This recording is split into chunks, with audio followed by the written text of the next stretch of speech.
ये कहानी है एक गांव के साधारण लड़के की, जिसके सपने रेत से नहीं, हौसलों से बने थे।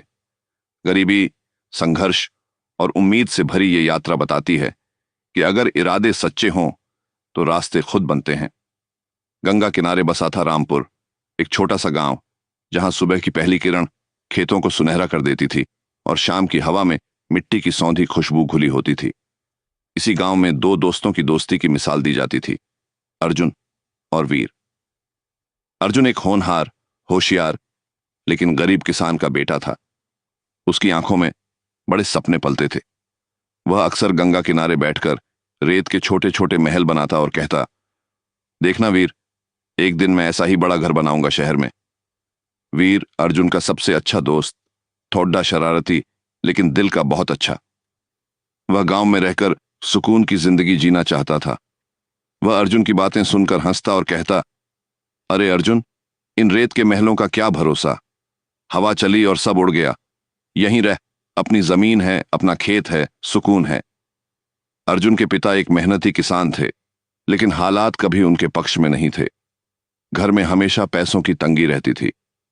अर्जुन स्कूल से आकर खेतों में काम करता और रात को पढ़ाई करता। उसकी लगन देखकर गांव के रिटायर्ड मास्टर जी, जो अब सबके मास्टर जी कहलाते थे, उसे बिना फीस के पढ़ाते और प्रोत्साहित करते थे। एक साल गांव में सूखा पड़ा, फसलें बर्बाद हो गईं। अर्जुन के पिता ने गांव के लालची जमींदार सेठ रामलाल से कर्ज लिया था, जिसे अब चुकाना नामुमकिन लग रहा था। सेठ रामलाल ने धमकी दी कि अगर समय पर कर्ज नहीं चुकाया गया तो जमीन हड़प ली जाएगी। घर में सन्नाटा छा गया। अर्जुन का दिल टूट गया। उसके सपनों पर जैसे काली छाया पड़ गई हो, लेकिन उसने हार नहीं मानी। उसने फैसला किया, वह शहर जाएगा, मेहनत करेगा, पैसे कमाकर अपने पिता की जमीन बचाएगा। जब उसने वीर को बताया तो वीर दुखी हुआ। मत जा अर्जुन, शहर में कौन है तेरा, हम सब मिलकर कोई हल निकाल लेंगे। अर्जुन ने आंखों में आंसू लिए कहा, मुझे जाना ही होगा वीर, तू यहीं रहकर मेरे परिवार का ध्यान रखना। शहर की भीड़, ऊंची इमारतें, शोर, सब अर्जुन के लिए नया और डरावना था। कई दिनों तक उसे कोई काम नहीं मिला। पेट में भूख और जेब में सिक्कों की आवाज भी बंद हो गई थी। अंत में एक छोटे से ढाबे में बर्तन धोने का काम मिला।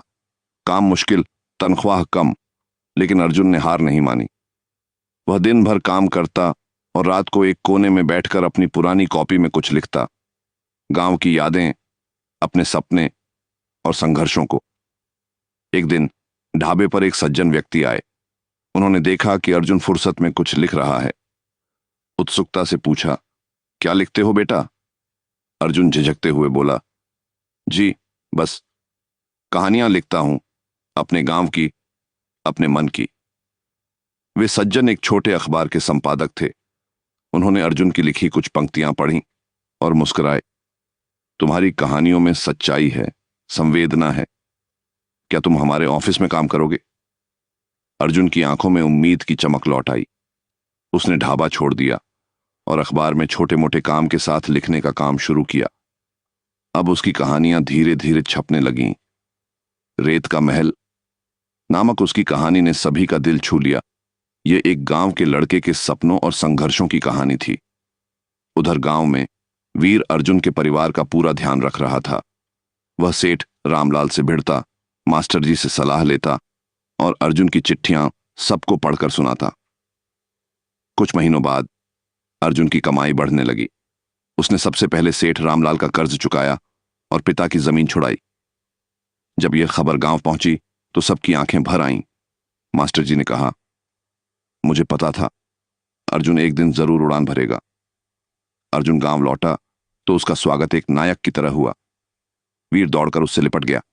देख, तेरे पेड़ को अब भी संभाल कर रखा है, जहां तू बैठकर लिखा करता था। अर्जुन ने मास्टर जी के पैर छुए। मास्टर जी बोले, तुमने रेत के महलों को हकीकत में बदल दिया बेटा। ये सिर्फ तुम्हारी जीत नहीं, पूरे गांव की उम्मीद है।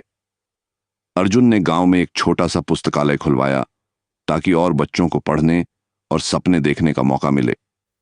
अब वह शहर और गांव दोनों के बीच तालमेल बना चुका था। वह लिखता रहा, सच्चाई, संघर्ष और सपनों की कहानियां जो लोगों के दिलों को छूती रहीं। वीर अब भी उसका सच्चा दोस्त था, वही गांव की मिट्टी से जुड़ा इंसान। दोनों दोस्त अक्सर फिर से उसी गंगा किनारे बैठते जहां कभी रेत के महल बनाए थे। फर्क बस इतना था, अब उन महलों की नींव हौसले और मेहनत से बनी थी।